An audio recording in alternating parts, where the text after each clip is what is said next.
Hello everyone. तो आज हम कर जा रहे हैं बीएससी सेम थर्ड का चैप्टर लेजर्स के 3 important topics, that is stimulated absorption, stimulated emission and spontaneous emission. तो स्टार्ट करते हैं स्टिमुलेटेड एब्जॉर्प्शन से। पहले इसकी डेफिनेशन देखते हैं, फिर समझते हैं क्या होता है।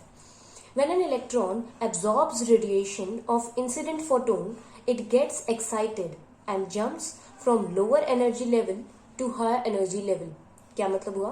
कहते देखो, जैसे ही हमारा एक इलेक्ट्रॉन है, रफली लिखूं कहीं पे, सपोज जैसे ये मान लेते हैं हमारा इलेक्ट्रॉन यहाँ पड़ा है, कोई एक इलेक्ट्रॉन, ठीक है। तो क्या हुआ, बाहर से क्या आया, फोटोन। अब फोटोन क्या था, उसके पास एनर्जी होती है फोटोन के पास। फोटोन ने अपनी एनर्जी किसको दे दी, हमारे इलेक्ट्रॉन को एनर्जी दे दी। इलेक्ट्रॉन ने वो एनर्जी मतलब उस रेडिएशन को एब्जॉर्ब किया। रेडिएशन को एब्जॉर्ब करने के कारण इलेक्ट्रॉन क्या हो गया, एक्साइटेड हो गया। जब इलेक्ट्रॉन एक्साइटेड होता है तो एक्साइट होकर वो लोअर एनर्जी लेवल से हायर एनर्जी लेवल पे चला जाता है ना। ये कंसेप्ट हम केमिस्ट्री में भी पढ़ चुके हैं, प्लस वन प्लस टू में। क्या है, सिंपली एक इलेक्ट्रॉन है, कोई लोअर एनर्जी लेवल पे पड़ा है। क्या होगा, बाहर से एक फोटोन आया, वो फोटोन से टकराया, फोटोन ने अपनी एनर्जी उसको ट्रांसफर कर दी, जिसके कारण इलेक्ट्रॉन में एनर्जी आ गई। इलेक्ट्रॉन मतलब ऑलरेडी कुछ ना कुछ ग्राउंड स्टेट पे हो या कोई भी एनर्जी लेवल पे हो, इलेक्ट्रॉन में अपने कोई ना कोई एनर्जी होती है, कोई ना कोई एनर्जी होती है स्टेट की, ठीक है। अब जब बाहर से एक फोटोन आया, तो सपोज करते हैं E1 एनर्जी लेवल पे हमारा इलेक्ट्रॉन पड़ा था। बाहर से फोटोन आया और उसने अपने उसको एनर्जी कितनी दे दी, h, अपनी एनर्जी उसको दे दी। तो अब इलेक्ट्रॉन के पास कुल मिलाकर कितनी एनर्जी हो गई, E1 तो ऑलरेडी थी प्लस h और हो गई, जिसके कारण अब वो एनर्जी लेवल अगर उसका देखा जाए तो एनर्जी लेवल उसका बढ़ गया है ना, उसका एनर्जी लेवल बढ़ गया। तो जिसके कारण वो जंप करता है और जंप करके एक ऊपर वाले एनर्जी लेवल पे चला जाता है। कुछ एनर्जी लेवल ना कुछ ऐसे हम बना सकते हैं, ठीक है। तो यहाँ से जंप करता है, यहाँ चला जाता है। मान लो यहाँ पे वापस आने से पहले ही इसको और मतलब इंसिडेंट फोटोन्स मिलते जाते हैं, तो हो सकता है कि और ऊपर जंप करके चला जाए, राइट। तो इसमें अगर हम देखें तो हमने क्या दिया, h, हमारा फोटोन की एनर्जी कितनी दिखा रही है, मैंने बताई है कितनी है, h। तो इसमें h तो हमारा प्लैंक्स कांस्टेंट है, जिसकी वैल्यू फिक्स्ड होती है, लेकिन वेरिएबल यहाँ कौन है, न्यू क्या होता है, फ्रीक्वेंसी। तो जो भी हमारी फोटोन की फ्रीक्वेंसी है, बेसिकली वो फोटोन की फ्रीक्वेंसी ही ये डिटरमाइन करती है कि इलेक्ट्रॉन यहां से यहां जाएगा, यहां से यहां जाएगा, यहां जाएगा या यहां तक चला जाएगा। जितना ज्यादा न्यू की वैल्यू होगी उतनी ही ये टोटल एनर्जी आ जाएगी इलेक्ट्रॉन की, उतना ही ऊपर इलेक्ट्रॉन क्या कर जाएगा, एक्साइट करेगा। तो ये होता है बेसिक कंसेप्ट। तो इसकी डेफिनेशन को एक बार फिर से गो थ्रू करते हैं एंड बाकी की चीजें पढ़ते हैं। देखो, when an electron absorbs radiation of incident photon, it gets excited and jumps from lower energy level to higher energy level. Simple सी बात हो गई, इलेक्ट्रॉन एब्जॉर्ब करता है रेडिएशन को, किसकी रेडिएशन, इंसिडेंट फोटोन की रेडिएशन। उससे क्या होता है, वो एक्साइट हो जाता है। एक्साइट होने से क्या होता है, वो जंप करता है। जंप कहाँ करता है, किसी भी लोअर एनर्जी लेवल से एक हायर एनर्जी लेवल की तरफ, ठीक है। आगे देखते हैं। Let us consider an example in which an electron lying in the ground state energy level E0, तो हमने ग्राउंड स्टेट एनर्जी लेवल को नाम क्या दे दिया, E0, gets excited to upper state energy level E1। तो कहता है वो एक्साइट होता है एंड ऊपर की किसी एनर्जी स्टेट E1 में चला जाता है bye absorbing the radiation h of an incident photon. तो कहता है अब हमारा h क्या होगा, मैंने क्या बताया था कि E0 में जब हम मतलब जो भी इनिशियल है उसमें अगर हम h को ऐड करते हैं तो वो जिस स्टेट में पहुंचा वो बनती है। दैट इज इस केस में हमारे क्या है, E0 में h को ऐड किया, जिसके कारण एक्साइट होकर वो ऊपर गया और उस जिस लेवल में गया उसकी एनर्जी कितनी थी, E1। तो हम यहां से निकाल सकते हैं h की वैल्यू कितनी होगी, E1 माइनस E0, बस यही बात है। तो देखो डायग्राम को भी देख लेते हैं, ये E0 है, ये E1 है, ये दो एनर्जी लेवल्स हैं। इलेक्ट्रॉन पहले एक लोअर एनर्जी लेवल पे बैठा है बिफोर एब्जॉर्प्शन। क्या हुआ, बाहर से एक इंसिडेंट फोटोन आया है, उसके बाद इलेक्ट्रॉन ने एब्जॉर्ब किया उस रेडिएशन को, जो किसने दी हमें, इंसिडेंट फोटोन ने। इलेक्ट्रॉन ने ये रेडिएशन को एब्जॉर्ब किया और वो लोअर एनर्जी लेवल से जंप करके कहाँ पहुंच गया, हायर एनर्जी लेवल पे। तो दिस इज बिफोर एब्जॉर्प्शन, वो लोअर एनर्जी लेवल पे पड़ा था, एंड आफ्टर एब्जॉर्प्शन वो एक्साइट होकर अपर एनर्जी लेवल में चला गया है। आगे देखते हैं। This process of excitation of electron depends solely on the frequency of the incident photon. तो कहता है ये जो एक्साइटेशन है हो रही है इलेक्ट्रॉन की, तो कुल मिलाकर किस पे डिपेंड करता है? फ्रीक्वेंसी पे डिपेंड करता है। किसकी? इंसिडेंट फोटोन की, कि इंसिडेंट फोटोन जो है उसकी फ्रीक्वेंसी कितनी का है। वही बात जो मैंने आपको पहले बताई, more the value of new more will be the absorption by the electron and hence more will be the excitation। जितनी हाई न्यू की वैल्यू उतना ही ज्यादा वो उतनी ज्यादा वैल्यू वो एब्जॉर्ब करेगा, मतलब जितनी ज्यादा एनर्जी मिल रही होगी उतनी ज्यादा वो एब्जॉर्ब करेगा, उतना ही ज्यादा एक्साइट होगा और उतने ही ऊपर वाले लेवल में वो जंप कर जाएगा। The electron will jump to higher levels on the basis of the frequency of the incident photon। तो इंसिडेंट फोटोन की फ्रीक्वेंसी के बेसिस पे इलेक्ट्रॉन जो है वो हायर एनर्जी लेवल पे जंप करता है। So this is all about stimulated absorption। Stimulated absorption is what? कहता है जब हम बाहर से एक स्टिमुलस प्रोवाइड करते हैं, बाहर से हम कोई फोटोन देते हैं जो रेडिएशन लेकर आ रहा है अपने साथ में, और वो स्टिमुलस जो हम प्रोवाइड करते हैं उस स्टिमुलस के कारण इलेक्ट्रॉन जो है वो एक्साइट होकर एक हायर लेवल पे चला जाता है। तो ये एब्जॉर्प्शन जिसमें बाहर से कोई स्टिमुलस मिल रहा है, ऐसी तरह के एब्जॉर्प्शन को कहते हैं stimulated absorption. Okay, so next one is spontaneous emission. Stimulated absorption के बाद दो तरह की एमिशन हो सकती है। एमिशन का क्या मतलब? देखो, एब्जॉर्प्शन का तो मतलब है लोअर लेवल से लोअर लेवल पे पड़ा था, एनर्जी एब्जॉर्ब की, और एनर्जी को एब्जॉर्ब करने के बाद कहाँ चला गया? वो हायर एनर्जी लेवल पे चला गया। तो ये होती है बेसिकली हमारी एब्जॉर्प्शन। हाँ जी, तो ये होती है हमारी स्टिमुलेटेड एब्जॉर्प्शन, जिसमें इलेक्ट्रॉन ने एनर्जी को एब्जॉर्ब किया और ऊपर स्टेट में चला गया। लेकिन हम सब जानते हैं कि जो हायर एनर्जी लेवल होते हैं वो इलेक्ट्रॉन के लिए क्या नहीं होते? स्टेबल नहीं होते, जिसके कारण क्या होता है? इलेक्ट्रॉन वापस से ऊपर से नीचे आना चाहता है। अब कई बार तो ऐसा होता है कि इलेक्ट्रॉन जो है वो ऑटोमेटिकली खुद ही जो उसने रेडिएशन ली थी उस रेडिएशन को छोड़ देता है बाहर और नीचे आ जाता है। दूसरा केस क्या है? इलेक्ट्रॉन वो रेडिएशन को एमिट नहीं कर पाता, मतलब इलेक्ट्रॉन नीचे नहीं आ पाता, तो हमें बाहर से फिर से कोई फोटोन उस पर इंसिडेंट कराना पड़ता है, जिसके कारण वो ये बात कर पाता है। तो अब हम बेसिकली समझते हैं। देखो, सबसे पहले होगी एब्जॉर्प्शन। इलेक्ट्रॉन एब्जॉर्ब करेगा कुछ ना कुछ, उसके बाद इलेक्ट्रॉन ने एब्जॉर्ब करके हाई एनर्जी लेवल पे चला गया है। अब उसने हाई एनर्जी लेवल पे लो एनर्जी लेवल पे आना है, तो तब वो इलेक्ट्रॉन क्या करेगा? दो तरह की एमिशन करेगा। After absorption it can undergo two types of emission, and that is it has got nothing to do with absorption। ये अलग टॉपिक है, ठीक है। तो ये क्या करेगा? एमिशन करेगा, ठीक है। अब एमिशन कैसे हो सकती है? एक है स्पॉन्टेनियस एमिशन और एक होती है स्टिमुलेटेड एमिशन, ठीक है। अब स्पॉन्टेनियस और स्टिमुलेटेड में फर्क पता क्या है? स्पॉन्टेनियस एमिशन का मतलब है अपने आप, on its own, sorry own, wait a minute, on its own, अपने आप वो क्या करेगा? फोटोन को एमिट करेगा और नीचे जंप कर जाएगा, ठीक है। दूसरा केस क्या है कि बाहर से हम स्टिमुलस प्रोवाइड करेंगे, ठीक है। दोनों केसेस को वन बाय वन समझते हैं।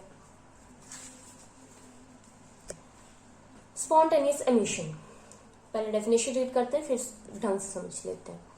It is the process by which an electron jumps back from the excited state to the ground state on its own by emitting a photon without any external inducement.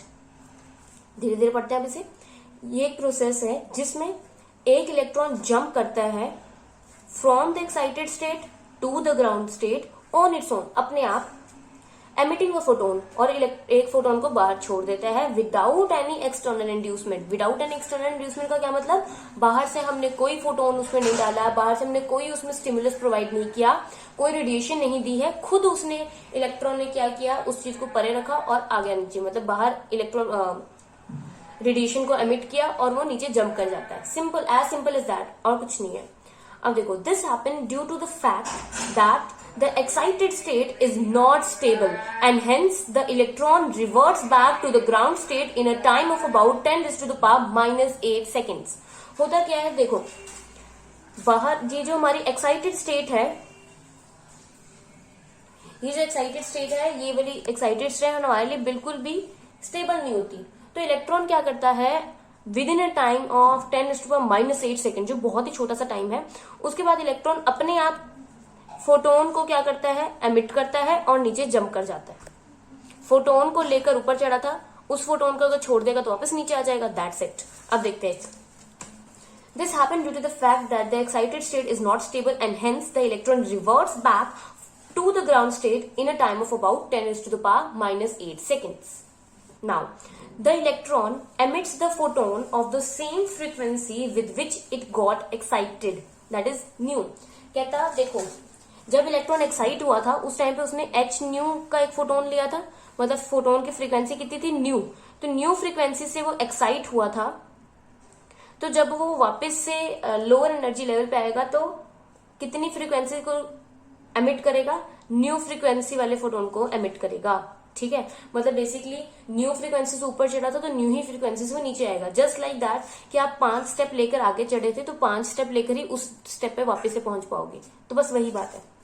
The electron emits the photon, electron क्या करता है, photon को emit करता है, ठीक है ना, of the same frequency with which it got excited, that is new. अब इसके एक डायग्राम पे भी ध्यान देते हैं। देखो, बिफोर एमिशन, एमिशन से पहले क्या है, ये E0 है, that is lower energy level, ये E1 है, that is higher energy level. तो इलेक्ट्रॉन पड़ा कहाँ है, हायर एनर्जी लेवल पे।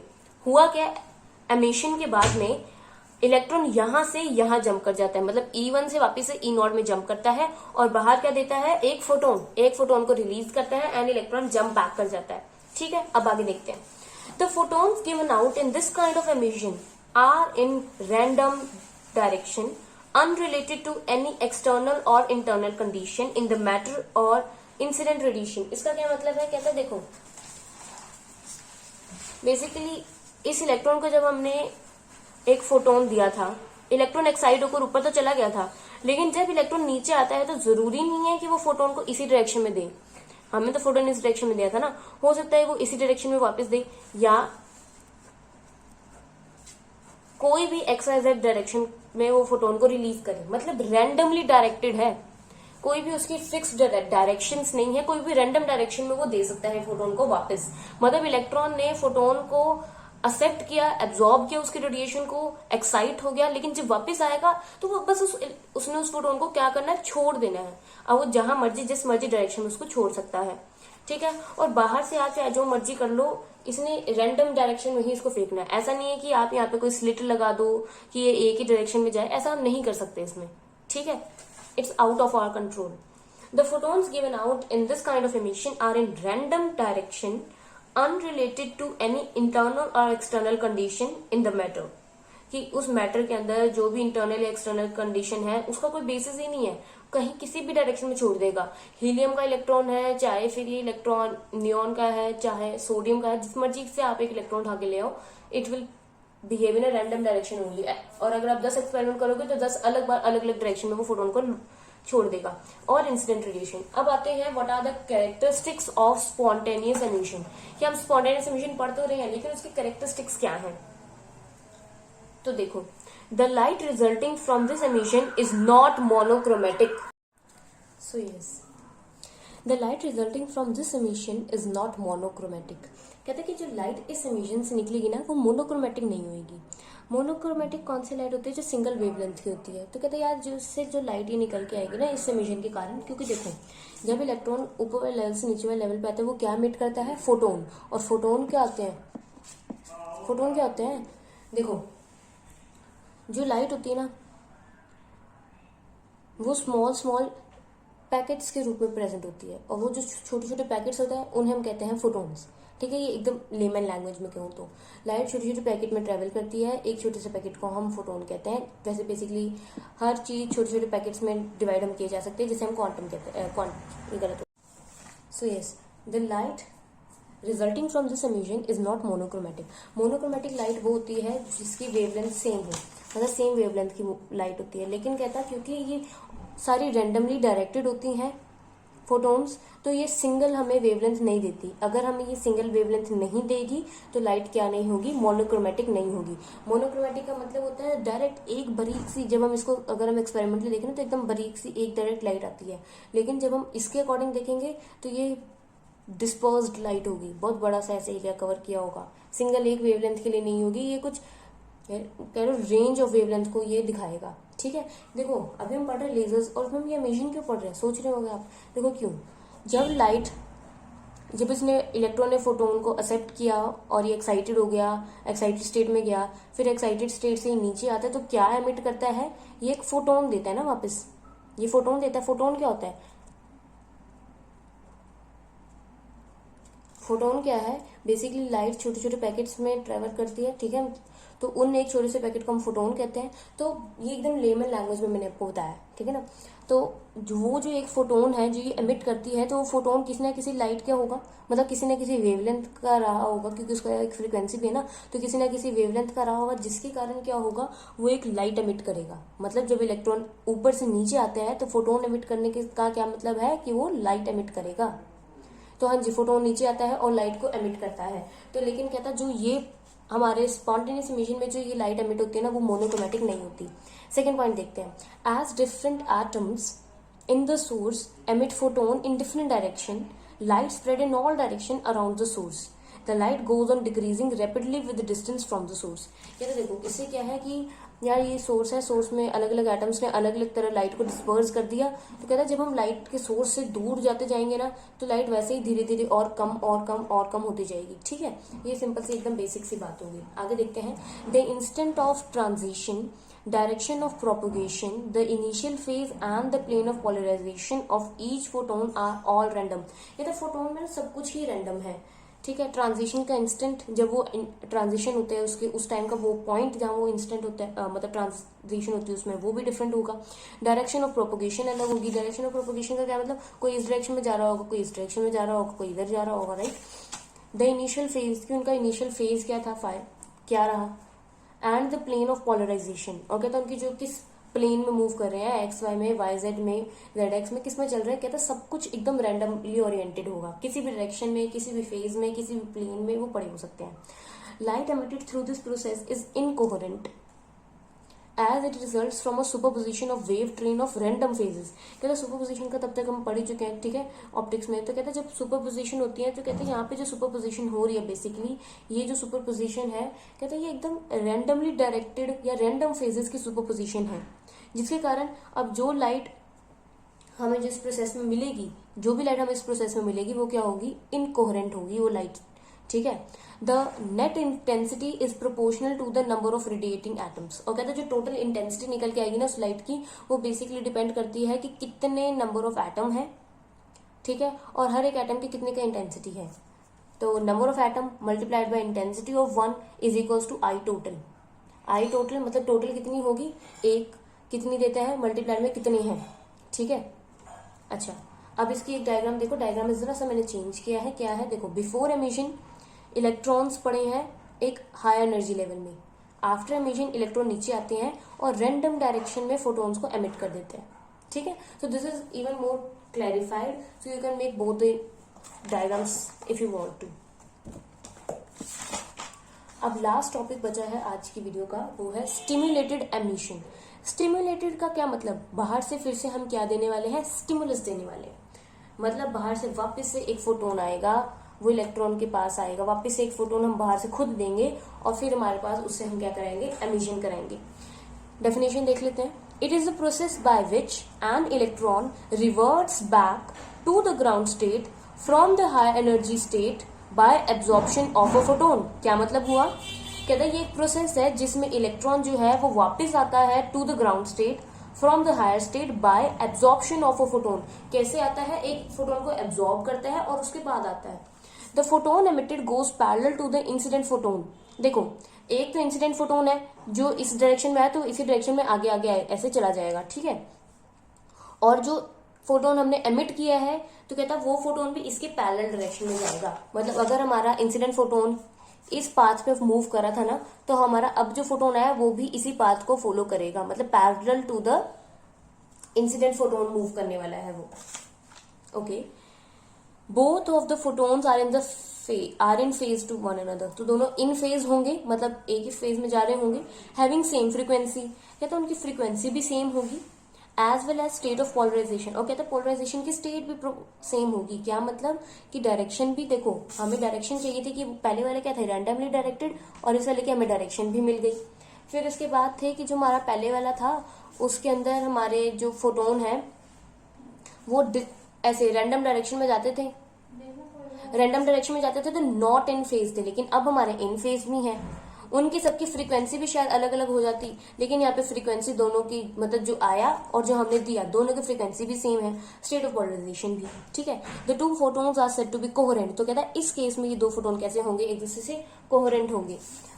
डायग्राम तो मैंने बताई दी है, आगे देखते हैं। In stimulated emission each incident photon encounters a previously excited atom. कहता है जितना भी हमारे पास इंसिडेंट फोटोन है वो एक्साइटेड एटम की तरफ आता है, उसको एनकाउंटर करता है। And optical field of photon interacts with the electron. और कहता है ये जो फोटोन की ऑप्टिकल फील्ड है ना, वो इलेक्ट्रॉन के साथ क्या करती है, interact. The result of the interaction is a kind of resonance effect. और कहते हैं ये जो रिजल्ट होता है ना, ये जो इंटरेक्शन हुई है उसके कारण एक रेजोनेंस इफेक्ट बन के आता है, which induces each atom to emit a second photon with the same frequency, direction, phase and polarization as the incident photon। कहता जब इंसिडेंट फोटोन आया हमारे इलेक्ट्रॉन के पास, तो कहता उस टाइम पे क्या हुई, उस टाइम पे हमारा एक रेजोनेंस इफेक्ट लगा, और रेजोनेंस इफेक्ट के कारण ही उसने उस पे क्या कह सकते हैं कि इंड्यूस किया एक एटम को इस तरह से। रेजोनेंस इफेक्ट के कारण क्या हुआ कि जिस फ्रीक्वेंसी का हमारे पास फोटोन आया वही फ्रीक्वेंसी एमिट हुई,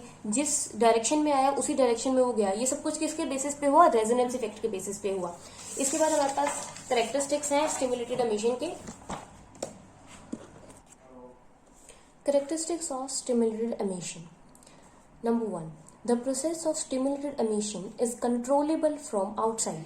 हमने स्पॉन्टेनियस एमिशन में कहा था कि आप बाहर से आप कुछ भी करो, कंट्रोल नहीं कर सकते। कहता है लेकिन हमारा जो स्टिमुलेटेड एमिशन है, हम बाहर से उससे क्या कर सकते हैं, कंट्रोल। हम बाहर से स्टिमुलेटेड एमिशन को कंट्रोल कर सकते हैं, क्योंकि हम बाहर से खुद ही तो स्टिमुलस दे रहे हैं। अगर मैं बाहर से खुद स्टिमुलस दे रही हूँ तो मैं स्टिमुलस की फ्रीक्वेंसी को खुद अपने अकॉर्डिंग एडजस्ट करके जिस मतलब फ्रीक्वेंसी की लाइट मैं चाहती हूँ उस फ्रीक्वेंसी की लाइट। स्टिमुलेटेड एमिशन जो है हम उसे एक्सटर्नली कंट्रोल कर सकते हैं। क्यों? क्योंकि अगर हम न्यू फ्रीक्वेंसी की फोटोन को इंसिडेंट कराएंगे तो हमारे पास जो आगे लाइट आएगी वो न्यू फ्रीक्वेंसी की ही होगी। अगर हम न्यू डैश की फोटोन्स, मतलब न्यू डैश फ्रीक्वेंसी के फोटोन्स को इंसिडेंट कराएंगे तो हमारे पास न्यू डैश फ्रीक्वेंसी की लाइट एमिट होगी। मतलब बेसिकली हम इस एमिशन को बाहर से कंट्रोल कर सकते हैं। हम डायरेक्शन भी तो कंट्रोल कर सकते हैं, क्योंकि जिस डायरेक्शन में वो आएगा उसी डायरेक्शन में लाइट एमिट होने वाली है। तो हम डायरेक्शन को कंट्रोल कर सकते हैं, हम फ्रीक्वेंसी को कंट्रोल कर सकते हैं। तो बेसिकली रेजोनेंस इफेक्ट को यूज करके हम बाहर से पूरी तरह से नहीं तो 90% तो हम कंट्रोल कर ही सकते हैं ना स्टिमुलेटेड एमिशन को। लेकिन स्पॉन्टेनियस तो स्पॉन्टेनियस ही है। आप 5 कदम चल के आगे गए पोडियो पे, मान लेते हैं स्टेयर्स हैं, स्टेयर्स बाद 5th स्टेयर्स पे पहुंच गए, 0 से स्टार्ट करके 5th पहुंचे। Now you have n number of ways by which you can come back. Either you can jump, और you can go one by one, or you can go from a side, like you were standing at this point, you can go from that point now. So there are so many other things you can do. So that is completely, uncontrollable from outside, but this stimulated emission is controllable. Okay, so the next point that we have over here is the photon induced in this process propagates in the same direction as that of the photon stimulated. कहते हैं कि जो हमने photon को stimulate कराया था उसी ही direction में हमारा दूसरा फोटोन भी क्या करेगा, प्रोपगेट करेगा। Next point, the induced photon has features identical to that of the inducing photon. कहता है जो इंड्यूस्ड फोटोन है, मतलब जो बना है फोटोन, उसके फीचर्स आइडेंटिकल होंगे इंड्यूसिंग फोटोन के, कि बाहर से कौन सा फोटोन दिया उसके साथ, मतलब ये वाला फोटोन हमने बाहर से दिया जिसके कारण इलेक्ट्रॉन जो है वो जंप बैक करता है, और ये हमारा मान लेते हैं इंड्यूस्ड है, और ये वाला हमारे पास इंड्यूसिंग है। तो कहता है इंड्यूसिंग से सारे जो फीचर्स होंगे इंड्यूस्ड के मिलेंगे। Identical to that of the inducing photon, it has the same frequency, phase and plane of polarization as that of the stimulating photon। तो कहते हैं जो stimulating photon की plane of polarization है, जो phase है और जो frequency है, that is going to be the same. तो इसके साथ हमारा स्टिमुलेटेड एमिशन भी खत्म हो जाता है। तो स्टिमुलेटेड एमिशन और स्पॉन्टेनियस एमिशन में मेजर फर्क क्या है कि स्पॉन्टेनियस अपनी मर्जी से किया जाता है, on its on the electron comes back, but in this case there is a photon that comes into play. That photon gets incident on the electron and that is the reason why the electron emits the photon and comes back. उस case में अपने आप अपनी मर्जी से आता है, और इस केस में क्योंकि बाहर से एक फोटोन आया, फोटोन ने उसको एनर्जी, मतलब फोटोन ने उसके साथ एनर्जी इंसिडेंट कराई और फिर उसके कारण वो फोटोन अपने साथ दूसरे फोटोन को ले जाता है रेजोनेंस इफेक्ट के थ्रू। ठीक है, तो दोनों में ये बेसिक ये फर्क था। एंड एब्जॉर्प्शन तो बेसिकली सिंपल ही थी क्योंकि स्टिमुलस को प्रोवाइड किया बाहर से, जिसके कारण इलेक्ट्रॉन क्या करता है, एक्साइट करता है। So with this let us and this topic.